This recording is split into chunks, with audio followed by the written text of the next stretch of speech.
संस्कार का जो बीजारोपण होता है तो कार्य उन्होंने किया, इसके लिए बहुत बहुत उन्हें बधाई।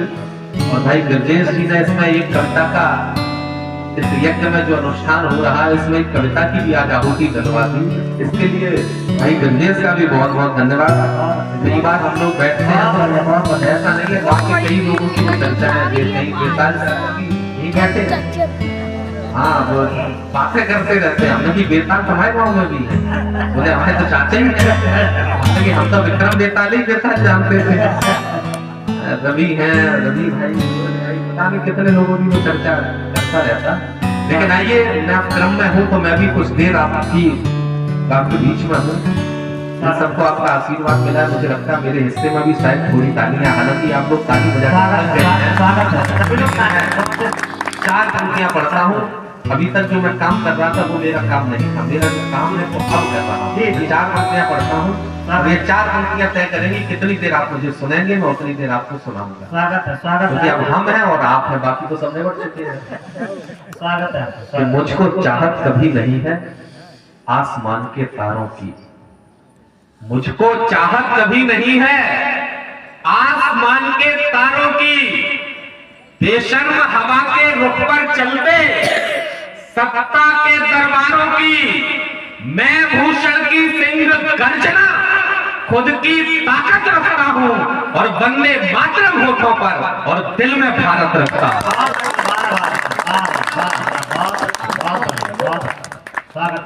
थोड़ी सी ऊर्जा और मन, स्वागत। चार पंक्तियां पढ़ता हूं। मेरे युवा साथी मेरे आगे बैठे हैं, मैं इनका प्रतिनिधित्व कर रहा हूँ इस मंच पर। मेरे बुजुर्ग मेरे सामने बैठे हैं। एक आरोप लगा दिया जाता है हम लोगों पर, ये माइटोकॉन्ड्रिया है सर, माइटोकॉन्ड्रिया। हाँ नहीं, एक आरोप लगा दिया जाता है नौजवानों पर कि हम लोग इश्क मोहब्बत प्यार की बातें ज्यादा करते हैं। लेकिन बुजुर्ग मेरे सामने बैठे हैं और युवा साथियों का मैं प्रतिनिधित्व कर रहा हूं, तो आश्वस्ति की चार पंक्तियां मैं पढ़ता हूं इनकी तरफ से, और आप लोगों को आश्वस्त करना चाहता हूं कि ये युवा पीढ़ी वो पीढ़ी नहीं है जिस पर आरोप लग जाते हो, बड़े शहरों में लग जाते हो, अलग बात है।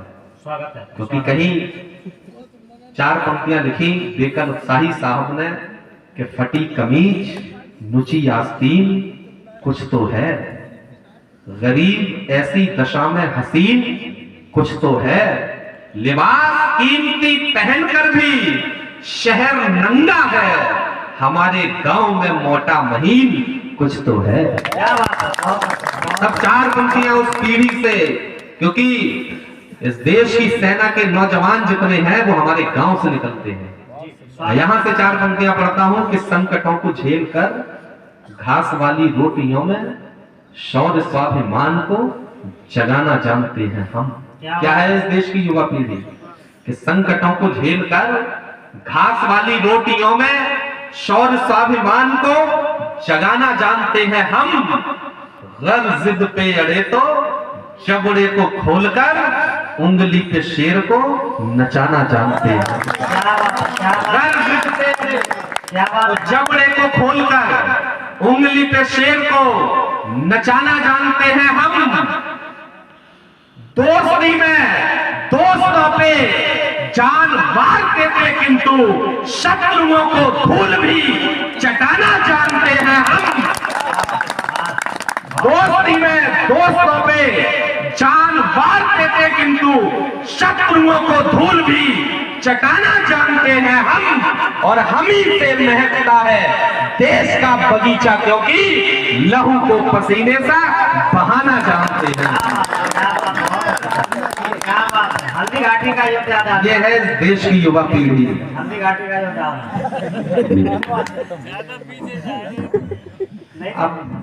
अब जैसे ऐसा नहीं सुधरे, हमें कुछ और बातें बताने पड़ेगा।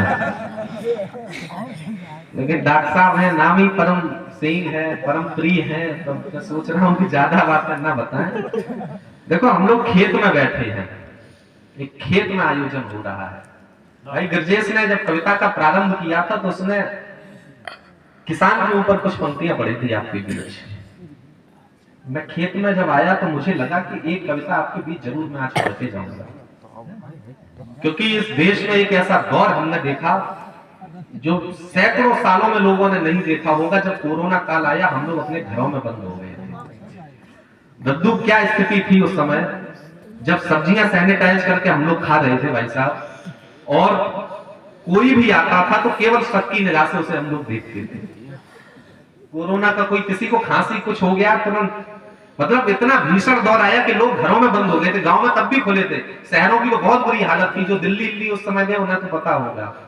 जब ऐसा दौर आया जिस समय अपनी जान की हमें पड़ी थी, मैंने देखा इटावा के जब शमशान घाट पर जाते थे तो जो घर के परिवार के डेड बॉडी जब वहां लगती थी तो लोग मास्क के ऊपर ओछा बांध के इतनी दूर खड़े होते थे कि इसका धुआं भी हम तक ना आ जाए, कहीं हमें कोरोना ना हो जाए। उस दौर में भी इस देश का सरकारी आंकड़ा बताता है कि जब लोग घरों में बंद थे, सारे देवालय बंद थे, सब कुछ बंद इस देश में था, उस समय भी 25 करोड़ लोग जान हथेली पर लेकर और खेतों में काम कर रहे थे ताकि हमारा पेट भर सके। और मुझे लगता है कि खेत में खड़ा हूं तो किसान की बात जरूर होनी चाहिए। मैं एक कविता किसान के पक्ष में आपके बीच पढ़ता हूं, और इसलिए और आवश्यक हो जाती है क्योंकि इस देश के किसान को सालों सड़कों पर बैठना पड़ा, आंदोलन करना पड़ा। वहां से कविता एक आपके बीच में पढ़ता हूं, देखता हूं आपका कितना इसमें मिलता है, क्योंकि मुझे लगता है खेत में खड़े होकर इससे ज्यादा अच्छी पंक्तियां पवित्र मैं आपके बीच कुछ नहीं पढ़ सकता हूं। भागवत का पवित्र मंच है। मैं यहाँ पर आया था तब भी मैंने इन लोगों से आते ही कहा था कि आज हम लोग कविताएं सुनाने नहीं जा रहे हैं, बल्कि भागवत का मंच है, और वहां से जब कविताएं पढ़ेंगे तो हम कविताएं सुनाएंगे नहीं बल्कि सुनाकर अपनी कविताओं को पवित्र करेंगे। आज मैं यहाँ से पढ़ता हूँ, आपका आशीष चाहता हूँ। स्वागत है कि मेरी कविता में कोई भी श्रृंगारिक परिवेश नहीं, महबूबा के नयन निमंत्रण नागिन वाले केश नहीं। मेरी कविता में कोई भी श्रृंगारिक परिवेश नहीं, महबूबा के नयन निमंत्रण नागिन वाले केश नहीं। लैला मजनू की आपस में प्रेम गुजारिश भूल गया, रातें याद रही ननकू की सावन बारिश भूल गया। बहुत बहुत धन्यवाद। जब यहाँ आपका आशीर्वाद मिल गया तो अब आप तालियां रोक नहीं पाएंगे, मैं दावा करता हूँ। स्वागत कि मेरी कविता में कोई भी श्रृंगारिक परिवेश नहीं, महबूबा के नयन निमंत्रण नागिन वाले केश नहीं। लैला मजनू की आपस में प्रेम गुजारिश भूल गया, रातें याद रही ननकू की सावन बारिश भूल गया। पीड़ाओं के गौमुख से गंगा सागर तक जाऊंगा, भरी हुई अत्याचारों से उस गागर तक जाऊंगा। अरे महलों को झोपड़ियों का अधिकार नहीं खाने दूंगा, जब जब कलम चलाऊंगा मैं नींद नहीं आने दूंगा। बहुत दावे होते इस देश का किसान खुशहाल है। मैं एक छोटी सी बात बताता हूँ, एमएसपी की लड़ाई है। लोग कहते हैं क्या है एमएसपी, मैं बताता हूँ, देसी भाषा में समझ लो। जो किसान पूरे वर्ष पूरे परिवार के साथ खेत में मेहनत करता है और मक्का उगाता है, अपना पूरा पसीना इस खेत में बो देता है, उसके बाद जो मक्का आती है तो किसान की 10 रुपए किलो बिकती है। आप जब दिल्ली बंबई में जाते हैं मल्टीप्लेक्स में फिल्म देखने, तो जो मक्का किसान के पसीने की कमाई 10 रुपए किलो में व्यापारी ने खरीदी, 100 ग्राम आपको पॉपकॉर्न के रूप में 300 रुपए की मिलती है। ये अंतर जो है, इस अंतर को आप खत्म कर दीजिए, इस देश का किसान खुशहाल हो जाएगा। मैं बताता हूं असली स्थिति क्या है आज भी गांव की, कि सबका पोषण करता जिसको धरती का भगवान कहा, सबका पोषण करता जिसको धरती का भगवान कहा, भारत माँ के उस बेटे को मस्तक का अभिमान कहा, जिसके नाम के राजनीति ने सर्वाधिक नारे गाए, जय किसान की माला जपने वाले सिंहासन पाए, किंतु तरक्की वाला हमको घायल हर अरमान दिखा, सर्द रात में बिन कंबल के ठिठुरा हुआ किसान दिखा। ये है किसान की हालत, सर्द रात में बिन कंबल के ठिठुरा हुआ किसान दिखा। भले अंधेरे में रहता हो किंतु उजाले बांट रहा, भले अंधेरे में रहता। आप लोगों का बहुत बहुत आभार कि भले अंधेरे में रहता हो किंतु उजाले बांट रहा, खुद का खाली पेट रहा पर हमें निवाले बांट रहा। अरे बिन सब्जी के नमक से रोटी उसने हंसकर खाई है, बच्चों को यदि दूध दिया तो गायब रही मलाई। और बताता हूं किसान का दर्द क्या है, क्या स्थिति है। जो बटाई पर खेत लेता है, पूरे साल पूरे परिवार के साथ अपना किसान मेहनत करता है, उसके बाद जब फसल बेच के आता है तो इतना रुपया उसके पास नहीं आ पाता कि घर की ईंटों पर प्लास्टर भी करवा सके।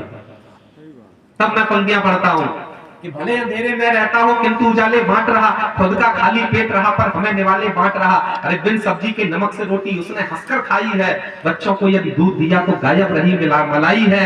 अरे खेतों की मिट्टी में पैरों के छालों का लहू मिला, तन ढकने वाला कुर्ता भी उसने 100 बार सिला। अरे जिद पर बच्चे की मेले से गाड़ी तक ना ला पाया, करवा चौथ गुजर जाती है साड़ी तक ना ला पाया। करवा चौथ गुजर जाती है साड़ी तक ना ला पाया, उसकी पीड़ा कब दिखती है भरे हुए इन पेटों को। किसान सड़क पर बैठा है, आंदोलन कर रहा है, लोगों के पास समय नहीं है बात करने का। अगली पंक्ति खेत की मेड़ों से लेकर सरहद तक की आपको यात्रा करा दे तो अब तक की सबसे ज्यादा तालियां देखना चाहता हूं। पंक्ति मैं धीरे पढ़ूंगा लेकिन आप तक बात पहुंच जाए तो तालियों का विस्फोट होना चाहिए। स्वागत है, स्वागत है। और जो लोग अभी भी सो रहे हैं उनके कान के पर्दे फटने चाहिए, इतना शोर होना चाहिए तालियों का, क्योंकि इस देश की सेना में सबसे ज्यादा किसानों के बेटे हैं। तब मैं पंक्ति पढ़ता हूँ कि भले अंधेरे में रहता हूँ किंतु उजाले बांट रहा, खुद का खाली पेट रहा पर हमें निवाले बांट रहा। बिन सब्जी के नमक से रोटी उसने हंसकर खाई है, बच्चों को यदि दूध दिया तो गायब रही मलाई है। खेतों की मिट्टी में पैरों के छालों का लहू मिला, तन ढकने वाला कुर्ता भी उसने 100 बार सिला। जिद पर बच्चे की मेले से गाड़ी तक ना ला पाया, करवा चौथ गुजर जाती है साड़ी तक ना ला पाया। उसकी पीड़ा कब दिखती है भरे हुए इन पेटों को, उसकी पीड़ा कब दिखती है भरे हुए इन पेटों को। बेटा लहू से सरहद सींचे, बाप सींचता खेतों को।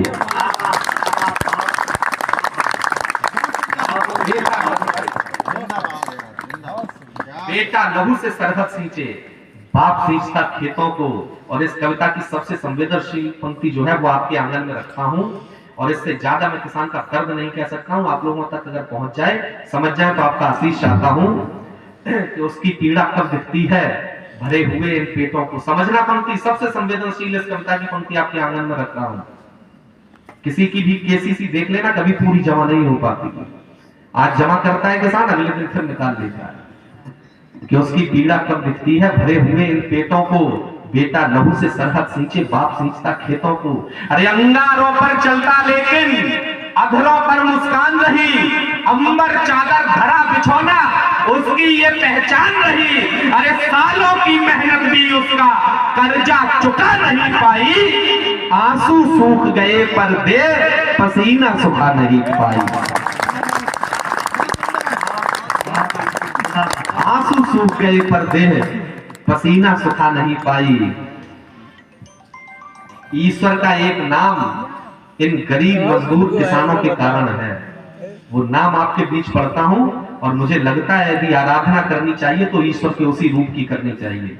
इन गरीब मजदूर किसानों के कारण ईश्वर का एक नाम पड़ा है। मैं पढ़ता हूं और आपकी तालियां मांगता हूं।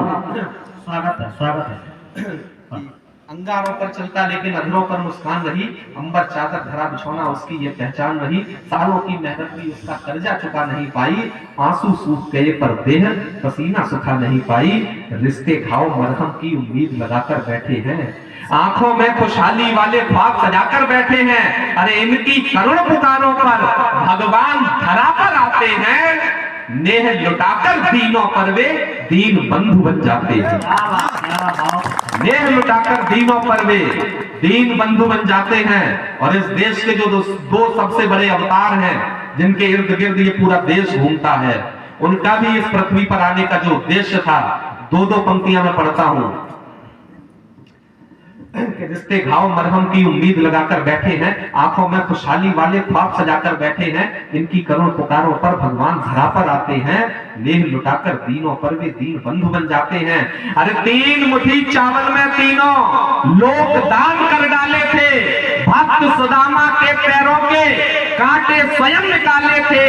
अरे कान्हा को दुर्योधन के घटिया हठयोग नहीं भाते, और साग विदुर का मिल जाए तो 56 भोग नहीं खाते। और दूसरे का तो भव्य मंदिर बन रहा है। 2 पंक्तियां उनके नाम भी पढ़ता हूं, बन गया है, प्राण प्रतिष्ठा हो गई। उनका भी जो उद्देश्य था इस धरती पर आने का, राम भक्त इस समय देश में ज्यादा है, उन तक मेरी बात पहुंचे। कि 3 मुट्ठी चावल में तीनों लोग दान कर डाले थे। भक्त सुदामा के पैरों के कांटे स्वयं निकाले थे। अरे कान्हा को दुर्योधन के घटिया हठयोग नहीं भाते, साग विदुर का मिल जाए तो 56 भोग नहीं भाते। भव सागर पार करैया को भी केवट पार लगाता है। भव सागर पार करैया को भी केवट पार लगाता है। अहंकार तो सोने की लंका में आग लगाता है। अरे राम लला को चाह नहीं, सोने चांदी के ढेरों की राज प्रसादों से ज्यादा कीमत शबरी के ढेरों की। राज प्रसादों से ज्यादा कीमत शबरी के बेरों की। इसलिए समय आया है झूठे ख्वाब दिखाना बंद करो। इस देश में चाहे किसी भी प्रांत में बैठी हुई सरकारें हो, चाहे केंद्र में बैठी सरकार, उससे केवल यही निवेदन करता हूं कि इसलिए समय आया है झूठे ख्वाब दिखाना बंद करो। पूरे जलते हुए बदन पर नमक लगाना बंद करो। एक घटना आपको याद दिला देता हूं। किसान का बेटा जब किसी बड़े पद पर पहुंचता है तो कैसा होता है। चुंगी लगती थी किसानों पे। नेताजी ने देखी थी, जिस समय पहली बार मुख्यमंत्री बने थे तो कैबिनेट की मीटिंग से पहले भी जो फैसला आया था वो किसानों की चुंगी हटाई गई थी। पुराने लोग बैठे उन्हें याद होगा कि इसलिए समय आया है झूठे ख्वाब दिखाना बंद करो। पूरे जलते हुए बदन पर नमक लगाना बंद करो। याद रहे इनकी आहों के बार नहीं खाली होते, पीड़ाओं की चीखों के प्रहार नहीं खाली होते। अरे सूरज डूबा राजमहल में अंधियारा गिर जाएगा, और ईंट नींव की उखड़ गई तो शिखर कलश गिर जाएगा। ईंट नींव की उखड़ गई तो शिखर कलश गिर जाएगा। इस कविता की अंतिम पंक्तियां पढ़ता हूं, तालियों के साथ विदा कर देना, अच्छी लगे। हर आंख ये सपना देखती है कि हमारा देश विश्व गुरु बने, लेकिन उसका मूल मंत्र हमें बहुत पहले मिल चुका था। कैसे बनेगा उसका मूल मंत्र आपके बीच फिर पढ़ रहा हूं। तालियों के साथ विदा कर देना। कि अगर चाहते विश्व गुरु हो भारत देश महान, अगर चाहते विश्व गुरु हो भारत देश महान, तो फिर मेरे संग में बोलो जय